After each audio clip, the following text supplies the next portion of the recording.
Welcome to Mini Foods Jaisingh. எல்லோருக்கும் வணக்கம். இன்றைக்கி பேக்கரியில் கிடைக்கிற மாதிரி மொறு மொறுன்னு பட்டர் பிஸ்கட் நம்ம வீட்டிலையே எப்படி செய்கிறது அப்படின்னு தாங்க பார்க்க போகிறோம். இந்த பிஸ்கட் ரொம்பவே எளிமையான முறையில் நம்ம வீட்டில் இருக்கிற பாத்திரத்துலையே செஞ்சு முடிச்சிடலாங்க. குக்கர் அது போல் கூட நம்ம யூஸ் பண்ணிக்கிறலாம்.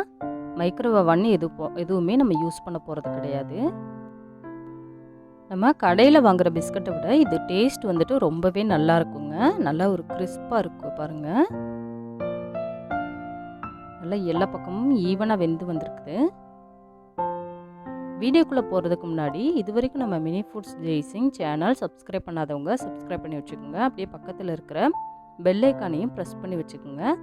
அதுக்கு மேலே இருக்கிற ஆளுங்கிற பெல் ஐக்கானையும் ப்ரெஸ் பண்ணி வச்சுக்கோங்க. அப்போ தான் நான் போகிற எல்லா வீடியோஸோட நோட்டிஃபிகேஷனும் உங்களுக்கு வந்து சேரும். இப்போ அரை கப் அளவுக்கு சுகர் எடுத்துக்கலாம். அதை ஒரு மிக்ஸி ஜாரில் சேர்த்துக்கிறலாங்க. இப்போ இந்த சுகரை வந்துட்டு நல்லா நைஸாக பவுடர் பண்ணி எடுத்துகிட்டு வரணுங்க. சின்ன கிறிஸ்டல்ஸ் கூட கிடக்கக்கூடாது. ரொம்பவே நல்ல நைஸாக பவுடர் பண்ணி எடுத்துக்கிறணும். இந்த சுகர் பவுடர் கூட அரை கப் அளவுக்கு உருக்குன வெண்ணெய் எடுத்துருக்குறாங்க. நீங்கள் வெண்ணெய்க்கு பதிலாக நெய் இல்லாட்டினா எண்ணெய் கூட ஆட் பண்ணிக்கலாம். நம்ம பட்டர் சேர்த்து செய்யும் பொழுது ரொம்பவே டேஸ்ட்டு நல்லா இருக்குங்க. இப்போ அந்த பட்டரையும் சுகர் பவுடரையும் சேர்த்து நல்லா இது போல் மிக்ஸ் பண்ணி கொடுக்கணும். ஒரு 5-10 நிமிஷம் இதே போல் மிக்ஸ் பண்ணும் பொழுது அந்த பட்டரும் சுகர் பவுடரும் சேர்ந்து இது போல் நல்ல பேஸ்ட்டாக வரும். எந்த அளவுக்கு க்ரீமியாக வந்திருக்குதுன்னு பாருங்கள். நம்ம சுகர் வந்துட்டு நல்லா பவுடர் பண்ணாதாங்க இது போல் வரும். சின்ன சின்ன கிறிஸ்டல்ஸ் கூட இருந்துச்சுன்னா இதே போல் க்ரீமாக வராது. அதனால் சுகர் பவுடர் வந்துட்டு நல்லா பவுடர் பண்ணி எடுத்துக்கோங்க. இப்போ நல்லா க்ரீமியாக வந்துருச்சு. போதும், இந்தளவுக்கு பதம் வந்தால் போதும். இதில் ஒரு கப் அளவுக்கு மைதா மாவு ஆட் பண்ணிக்கிறேன். மைதா மாவுக்கு பதிலாக கோதுமை மாவு சேர்த்தும் பண்ணலாங்க. அதை வந்துட்டு இதே போல் ஒரு சல்லடையில் சளிச்சு எடுத்துக்கலாம். சின்ன சின்ன கட்டிகள்லாம் இல்லாத மாதிரி இதே போல் சளிச்சு எடுத்துக்கோங்க. இதில் 3/4 கப் அளவுக்கு கடலை மாவு சேர்த்துக்கலாம். இந்த கடலை மாவோட ஃப்ளேவர் வந்துட்டு இந்த பிஸ்கட்டுக்கு நல்ல ஒரு டேஸ்ட்டும் கொடுக்கும், வாசனையும் கொடுக்குங்க. இதில் ஒரு 1/4 ஸ்பூன் அளவுக்கு சால்ட் ஆட் பண்ணிக்கலாம். அரை ஸ்பூன் அளவுக்கு ஏலக்காய் பவுடர் ஆட் பண்ணிக்கலாங்க. எல்லாத்தையும் ஆட் பண்ணிவிட்டு இது போல் கையை வச்சு நல்லா கலந்து விட்டுக்கோங்க. இதுக்கு தண்ணி எதுவுமே நம்ம சேர்த்துடக்கூடாது. பால் தண்ணி எதுவுமே சேர்க்கக்கூடாது.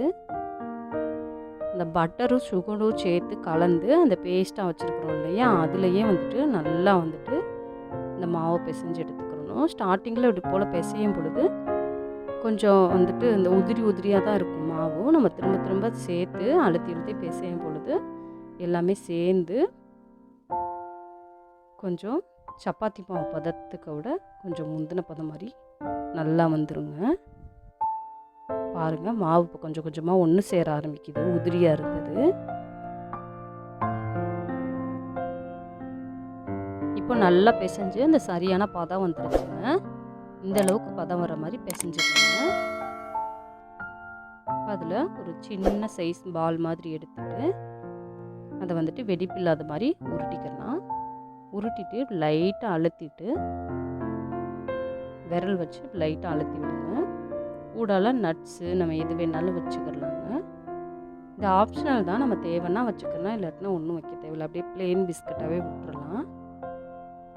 இப்போது நம்ம இந்த பிளேட்டில் தான் வந்துட்டு இந்த பிஸ்கட்டை பேக் பண்ணி எடுக்க போகிறோம். அந்த பிளேட்டில் லைட்டாக பட்டர் தடவி வச்சுருக்கிறேன். இதே போல் எல்லாத்தையும் ரெடி பண்ணி முடிச்சுட்டு இந்த கடாய் வந்துட்டு ஒரு 10 நிமிஷத்துக்கு முன்னாடியே சூடு பண்ணி வச்சுருக்குறேங்க. இந்த சூடு இருக்கும் பொழுதே உள்ளே இதே போல் ஒரு ஸ்டாண்டு வச்சுக்கலாம். வச்சுட்டு இந்த பிளேட்டை வச்சுட்டு கடாயை வந்துட்டு இப்போ மூடிடலாம். இது வந்துட்டு ஒரு 20-25 நிமிஷம் வேகணுங்க.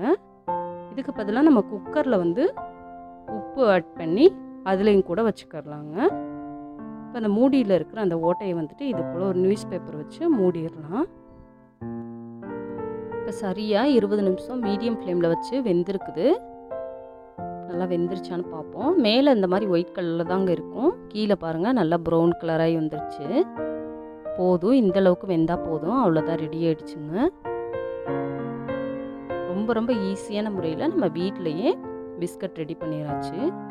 இந்த வீடியோ உங்களுக்கு பிடிச்சிச்சுன்னா லைக் பண்ணுங்கள், கமெண்ட் பண்ணுங்கள், உங்கள் ஃப்ரெண்ட்ஸ் அண்ட் ஃபேமிலிஸ்க்கும் ஷேர் பண்ணுங்கள். இதே போல் சிம்பிளான ரெசிபிஸ் வீடியோ தொடர்ந்து பார்க்குறதுக்கு மறக்காமல் நம்ம Mini Foods Jaisingh channel subscribe பண்ணுங்கள். தேங்க்ஸ் ஃபார் வாட்சிங்.